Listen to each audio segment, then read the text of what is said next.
to Success at Scale with Triple G Ventures. I am here with my good friend Clint. We met back at Berklee many moons ago, and now we're here together hanging out, talking Berklee life, success at scale. Here we are. So, Clint, without further ado, tell us about you. Oh, Greg, where do I start? Should I tell them all the good stuff about you and me, or just me?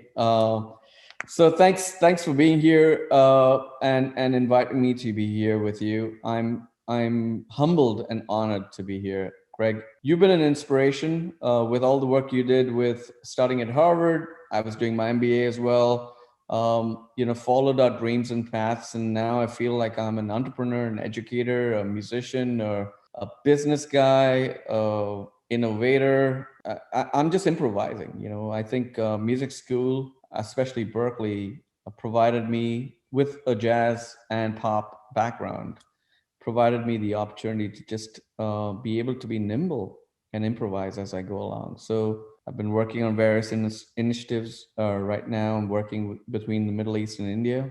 It's been a fantastic journey, and I'm blessed for that. So let me ask you, Clint, you are now Berklee College of Music Senior Managing Director, Global Engagement, Middle East and India. Oh my goodness, that's quite a title. Well, what does that mean? What are you doing these days? What are you up to? Berklee's grown so much. Berklee started as this little school that was on Mass Ave. It could have been anywhere in the world with these fantastic musicians coming from all over the place.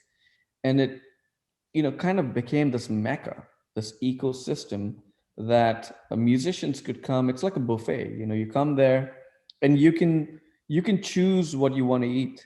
But if you come thinking you're only gonna get Chinese food, you're not. You're gonna get Indian food and some Italian and everything in between, some Ethiopian food for all I care. It's all good stuff. It's just a matter of understanding the carbs and understanding the nutritious food. If you go and eat all the carbs first, you're going to be full and leave and not get full value of what you paid for. So with music, I think it's so important to understand where everything is, where the music began, learn from the history, the present, and the future, and look towards the future. And I've seen Berklee grow tremendously from the Valencia campus, which is in Valencia, Spain, to now having a center in Abu Dhabi, the Berklee Indie Exchange. We have over 400 strategic partners internationally. And, students are coming from over 109 countries, I believe. It's a pretty solid global space, and it happens to be in Boston.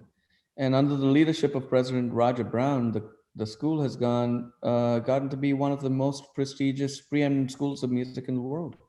So I'm fortunate to have this opportunity to work with young people from, especially the Indian markets, the Indian diaspora, and now the Middle East, because there's so much hidden talent. I started working with Berklee City Music, which was a program to reach young people in underserved communities. And we built over 48 sites in a year. It started in 1993, but developed tremendously. And now we have partners like Stax Academy in Memphis, Tipitina's Foundation in New Orleans. We had a place called Home in LA, South Central LA. So talented young people are coming through this program to Boston. And if they do well, they could get a full tuition scholarship to go to Berklee. So I've had this opportunity to work with all these young people and these kind of like in startup mode. Yeah. It's crazy. I mean, you mentioned to me this awesome phrase, we all choose our own path. And when I hear you say we all choose our own path, I think back to this young Clint dude that I met at Berklee, 20 something years ago, who was this young guy who was hungry. He was aggressive. He wanted to prove himself. He wanted to prove what he was capable of. And my God, what a talented guy. And here we are 20 something years later, talking about Clint, talking about the impact of Berklee that he has done. I mean, we all choose our own path. Tell us about that. Yeah, you know what Greg, thank you so much. I mean, honestly, what I've realized, and you know, with aging, you get some wisdom, sometimes. And I've realized the harder you work, the luckier you get. So, you know, it's not about just, you know, the people, it's not about the people you know, but who knows you. And so I had talked to Derek Sivers, who started CD Baby a few years ago, and I said to him, "Hey, Derek, how come you're so successful? What do you do?" And he said, "Clint, I got other people to talk about me." So I think, you know, creating a buzz where you can add value, finding your path. I talk to a lot of young people every day, whether they're writing songs or following their own dreams and passions. And you have to find your own sound. What is your sound? What is the value that you bring to a situation, whether you're in business or in politics or you're a musician or an entrepreneur? What is that differentiating factor that you bring to the table? And I had to find my own differentiating factor. Let me ask you this. Doesn't that tie back to this thing called creativity that runs through music? Creativity runs through business. It runs through politics. You have to be a creative individual. And that's something that struck me about you. Yeah, you're absolutely right. I realized that I thought, you know, when I was younger, I'd be a musician and I'm so creative. Oh my God, you know, I love this. This drives me. I wanted to sit at night and just play and sequence music and forget about parties and girls and all that stuff. It was more about like, let's make music. This is my drive. This is my jam. But as I got older, and then I worked with the American Federation of Musicians after graduating from Berklee, because I had to get a green card. And I was like, you know, what do I do? I saw ads for paying $60,000 to work at BMW as a car salesman. Oh, do I still follow my musical dream? And I went to work with the American Federation of Musicians, and I said to them, you know what? You have to pay me to come and work. I'm not going to come and do a free internship. I was that crazy. Um, and they said yes. And so I started working there, and I realized, wow, I love this business thing too. This business thing is really creative. Like you can, you know, I was a booking agent, and I'd get calls for a bar mitzvah or a wedding. And what I realized was the brides sometimes or the grooms, they did not know what they wanted. So I'd sell them what I had. Like if I didn't have a Chinese musician, I'd sell them a steel drum player, tell them, hey, you know, this would be so cool for your wedding to be very different than all the other GB bands that play at weddings. And sometimes they'd go for it. So I felt that I was being creative there and working with them, you know, to kind of build the ideal wedding that they wanted. I worked with Raffinelli Events. So then I decided to go do an MBA because I wanted to work on that creativity, work on the entrepreneurship, understand assets and liabilities, you know, because we were musicians. Who was thinking about accounting? And that's what opened my mind to think about, you know, how can you create opportunity? And once you're doing it, you get good at it.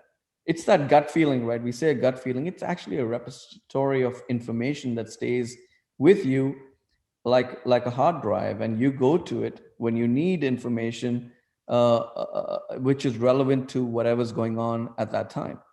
So I keep like this hard drive, you know, I have to sometimes go and fine tune it, but that's where the information is. You talk about culture, about teams, about, bringing people together. I mean, you are a global citizen. So let me ask you, what do you think the future of work looks like, teams, culture, and how does it impact business growth? I think it's culture is so important. Right now, there are opportunities everywhere. But if you're only going to try and grow, you know, mangoes in your backyard and there's no there's no fertilizers for mangoes, or the weather's not right, you got to go somewhere else. You can't keep trying to grow mangoes in your backyard. So I think there's a big opportunity between Hollywood and Bollywood. Bollywood's making more movies than Hollywood. So I try to be ahead of the trend and go there early to be able to bring those artists, bring those musicians, create the cross pollination. And honestly, it's like studying in school. If you're afraid to get an F, you can't get an A. If you don't play the lottery, you're not going to win. You have to play. Exactly. So if you go and you want to understand these cultures, I think it's very important to do some research or partner with somebody who's from that culture, and then learn how things work, learn the nuances of how they operate, how do they bargain, what is their kind of approach to whether it's music or business. And you realize that actually over a period of time you could do really well, because you're now created another opportunity, or a pool of information that you can go to when you need it. And so, for example, I talk to musicians all the time, or people who are trying to get ahead in their career. And during COVID, a lot of musicians are stuck at home thinking about, oh my God, I don't have a gig. What do I do? Well, there are gigs. It's just that if you're not looking in the right places, they're not going to show up, right? Are you looking in the right places? So you can't look at clubs anymore. You start looking at places like content creators.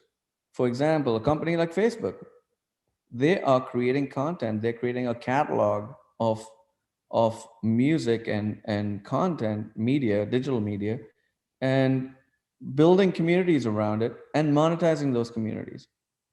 So if you're a musician, you could go, or you're a tech guy, use technology and music and work with VR and AI. And the future of concerts will possibly be at some point having holograms, or beautiful holograms. Like you can have Whitney Houston play in your house, or Michael Jackson, and they're gone. Or Ed Sheeran. He can't be everywhere, but he can send the hologram, and you It's can interesting you experience. talk about that. It's like on one side that's a negative if you look historically. On the other side, that's a real positive. Like, hey, wow, an artist can now be everywhere all the time. So it's like you see this with technology a lot. How do you look at technology as playing a role in the world of music and the world of content and the world of business?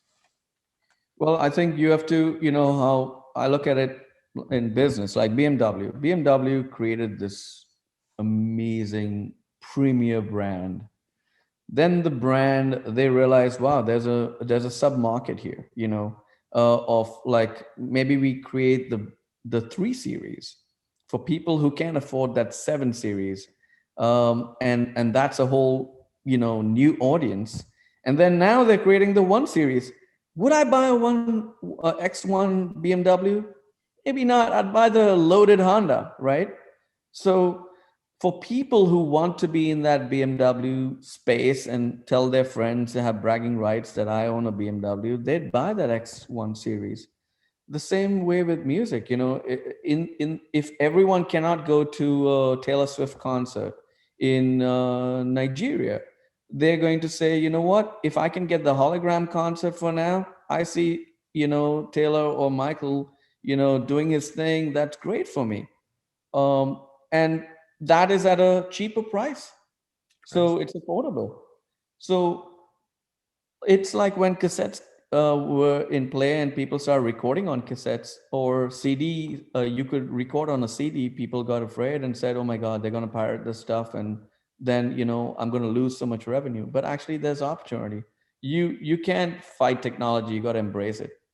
And I think looking at it as opportunity helps you be very positive in your thinking, and look at the ways that you can take advantage of the change. You have spent your life surrounded by some of the most influential, top talented people in the world. You have worked with everyone I can think of. I've seen so many pictures with you with selfies with Quincy Jones or, Deepak Chopra or whoever. Like, it's just everybody. Okay. What is your secret to maintaining and building relationships with these people? And what have you learned from them? I think that's a very good question. I think the starting point to anything that we do in life is about relationships.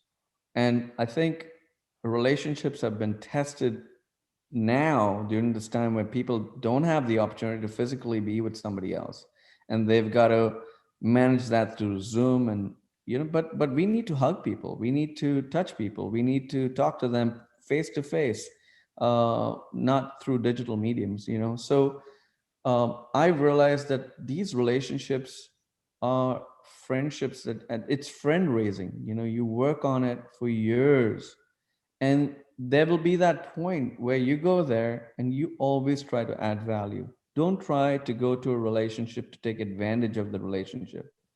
I've always gone to say, hey, how can I help you?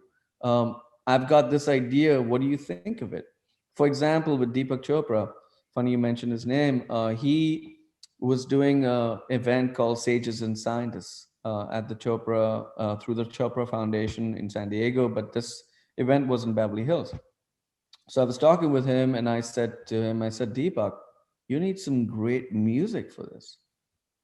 I've got the right ensemble for you. So we took a Berklee ensemble out there and we opened his meditation.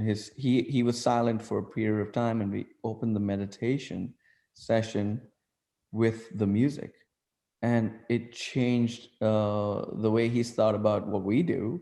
And now we've been working together on various projects or prospective projects. It's led to a fantastic relationship. But I didn't go there and say, hey, Deepak, I need you to do this for me. And can you? And he would have been, sorry, who are you? So, I think it's just being true to who you are, and having a genuine way, because all these smart people, they've been around many clowns. So if you're not the clown in the room, then you're doing all right. I think Berklee said it best. The tagline, as I recall it, is to be rather than to seem.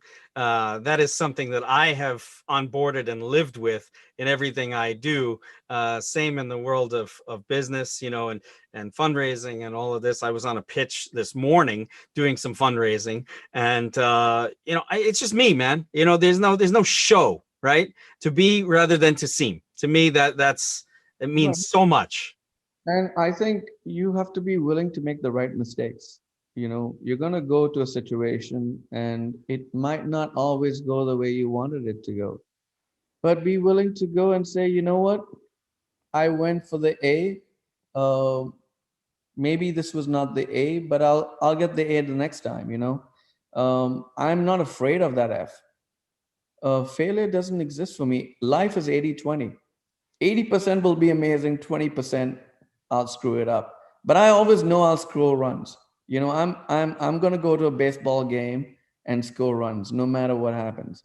Maybe sometimes more, sometimes less, but I don't go away with the feeling of, I sucked, I didn't do anything, or and I think that the good part, building a network of people around you. I'm just as good as my Rolodex, honestly, Greg. People call me because they want to meet somebody else. They don't necessarily want to meet me. And that's good. That's great. I'm like this telephone back in the day where people dial into the hub and then have to be connected to somebody else. And you have to be comfortable with that role. You're an incredible facilitator. You really are, and you have been. But let me ask you, you go back to Berklee. I remember watching these kind of conversations at Berklee and saying, oh, I don't know, these people, how did they do all this? They've worked with all these people, they've done all these things. How did they get there?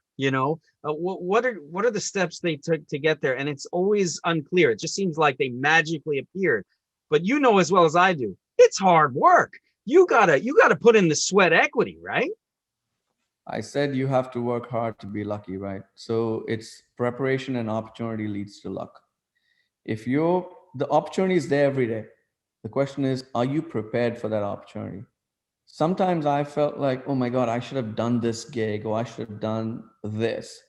And then a few years later, I've realized, like, actually, I was not really prepared for that. I thought I was, but I wasn't.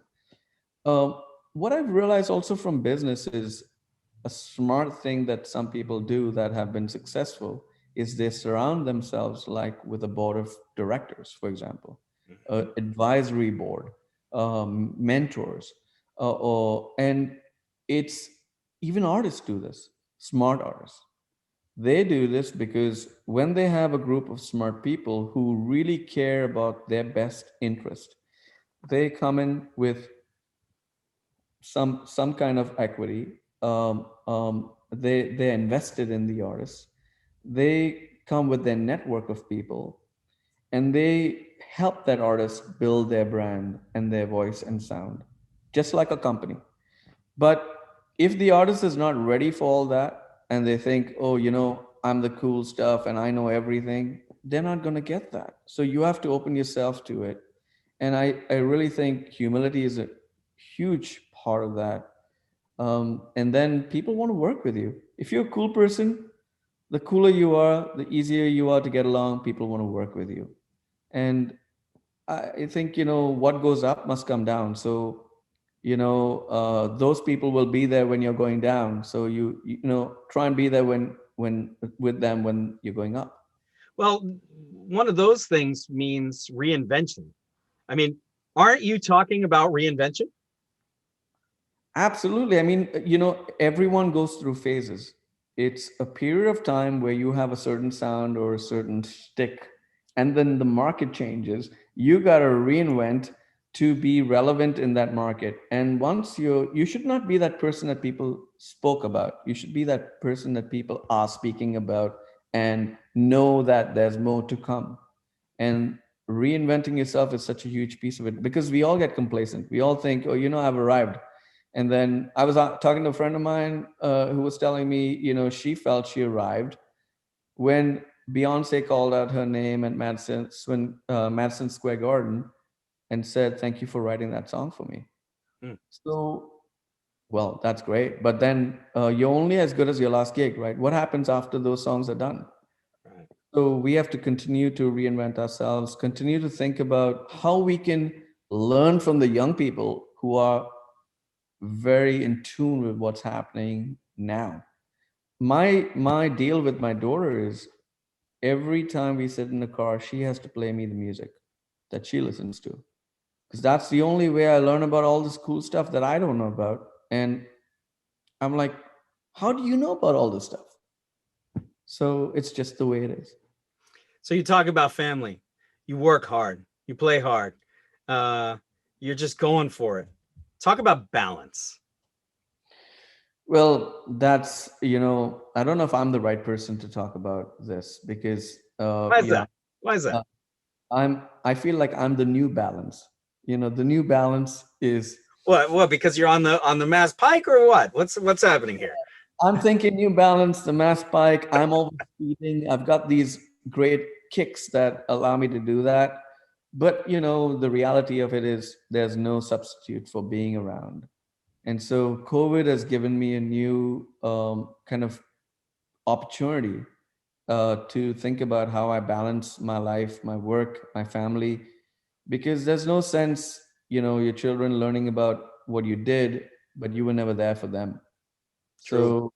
So I think spending time with my child, growing up together, talking about fun stuff, talking about, I've tried to actually connect with artists that interest her, so that she gets interested in my work, Hmm. and then she can give me some input as to how I can make it better. I'm doing a project that I can't really disclose yet, but I think that I could get something going on with an Ed Sheeran, and I told my daughter about it, but I knew that she would get excited about it. So those are the kind of things that I try and bring into the home because then my family gets excited about the project because that interests them. I mean, so much of it is about presence, though. It's like what you're talking about is you're present in building relationships. You're present in building business and Berklee and all of this, and you're present with your family. That is what balance kind of means these days, is your presence. No? Absolutely. And I think, each of us has our own uh, kind of goals in life, but also challenges in life. And when you're able to kind of balance that goal challenge and make it like actually fun, it's cool. At the end of the day, you realize, okay, what do I need and what do I want? And you break those two down and it becomes make life simpler, you know? Let's talk about the challenge for a second. Let's talk about, in a lot of these things, everyone talks about, all the positives and the happies and all of that stuff. Let's talk about a time you had a challenge or a problem that you ran into that was kind of insurmountable and you couldn't overcome. What did you do to overcome that challenge? I go to my wife. She controls how things work. And I know I'm always going to get an answer that works for her first Smart man. and then works for me. So, I've had, for example, when COVID happened, right? I was really concerned about what was going to happen with work, with the industry, thinking about not only myself, but my colleagues. I have so many great colleagues of such smart people. And everybody's got different challenges. Some people have student loans, some people have mortgages, some people have rent to pay. Um, how are all of us going to deal with these challenges? And some of my friends have lost jobs. And so thinking about how could I involve them in some of the projects I'm involved in, and turning that into, always thinking. So I spend time thinking about self-actualization. What do I need and what do I want? And so, I'm in my prime years of my life, I'd like to think so, like you, Greg. And Good man. so, uh, I started thinking about, well, how can I bring industry, education, entrepreneurship, and all these things together so then I have a leg up because I do all those things. Right. And I've been able to connect with some amazing people recently. And I've got some projects that are, you know, beyond the scope of what I've done in the past, but they excite me so much that they're going to be challenging. But that's the excitement, that's the adrenaline rush. We all want a rush. Back in the day, all of those rock bands were getting their rush different ways, but we don't have that luxury of getting the I have to still account to my wife about what I do, so I can't get high and crazy. Uh, so I've been able to, fortunately, towards, I feel like, COVID's, we've got a little grip on what's going to happen. We have a better understanding. We just got to protect ourselves and be healthy, and that is the most important priority right now. If you're not healthy, no matter what job you have or whatever you're doing, doesn't matter. Right. So I don't know if I really answered your question, but COVID was the biggest challenge I faced in my life. Another time I had a crazy challenge, which I'll share with you, was I lost my mother in 2001. Mm. And I was going home for her funeral. I just got a call living here.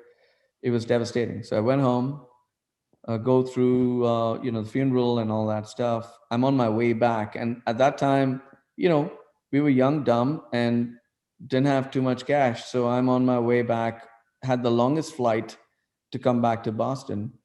And had a stopover in Amsterdam. So I stopped over in Amsterdam, and it was an 8-hour stopover. And I had only track pants and a t-shirt, and no money, no cash, no credit cards.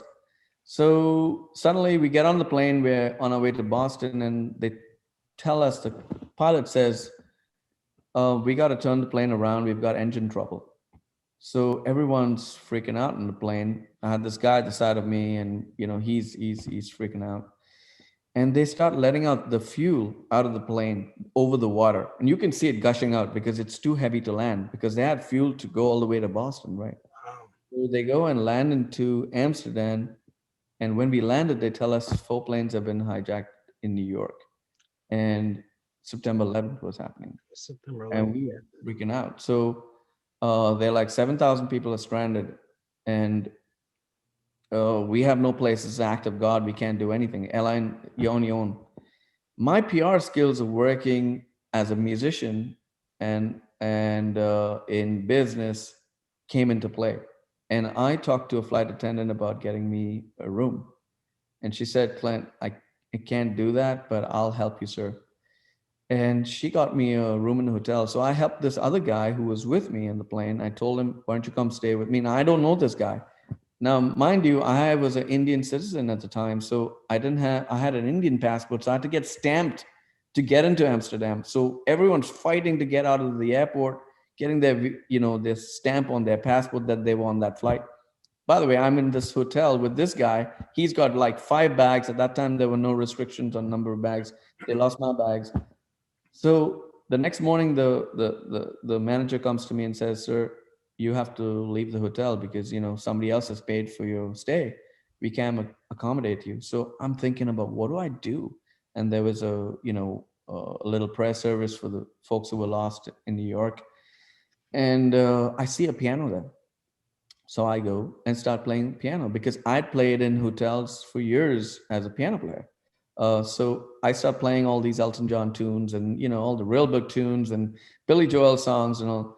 And people started collecting and they were like, "Wow, this is so great at this time." So the manager comes to me and he's like, "If you play like that, you can stay at the hotel. We'll give you dinner and lunch, dinner and breakfast, but you don't have to pay." And so I started staying at the hotel and I told him I had this guy with me. So he stayed too. And we stayed. And then, I got in touch with a guy from KLM to get out of the country because the airspace, I wanted to go back to India, but the airspace was closed between America and India because America had gone to Afghanistan. I couldn't come back into America because the airspace was closed here. But that's the kind of craziness that you take a crazy situation, a challenge, and turn it into an opportunity. So I came back to the US and I said, take me anywhere in the US. I'll get on a Greyhound and on the Hudson River line. I'm in a New York state of mind. So, Oh, well done, man. Well, so I got to tell you, it is just such a pleasure talking to you, Clint. I have one more question for you, which is this. At Triple G, we think in a practical sense. We are focused on delivering results and delivering real world results. mhm. So, thinking practically to someone listening to this, what would you recommend to them if they're struggling right now? They're building their personal brand, they're reinventing themselves. What advice, practical advice, would you give to someone listening to this podcast right now? I would tell them to take some time. Most of us don't have or never made the time to really self actualize. Sit down, really by yourself, and you really have to do this. You have to want it so bad and really believe in it that get the universe to help you achieve it. And you have to hone in on what your sound is or what your voice is telling you that you have that super differentiating factor. So, for example, if you were thinking that you were a phenomenal musician playing gigs and there are no gigs right now, I would take this time to try and write a song because content is king. Content is used in car commercials. Content is used in Tesla to get sounds for a car. Content is used everywhere. So I would spend time actually trying out different things that you've not done before. And you might find out that you have some really super skills someplace else, rather than you're not changing your career track, you're just changing how you do it. And that will lead to more residual work, possibly IP.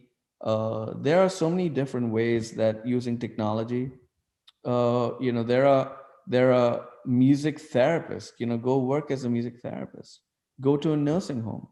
There are places where people need this kind of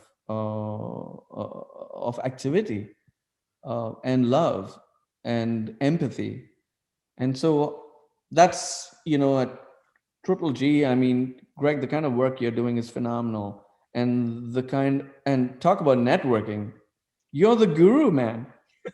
So, so Nah, I think, I would say connect with somebody like Greg, who is a CEO who can help your business. If your business is not doing well, people should reach out to somebody like you who could help them think creatively about how they can apply today's problem to tomorrow's opportunity.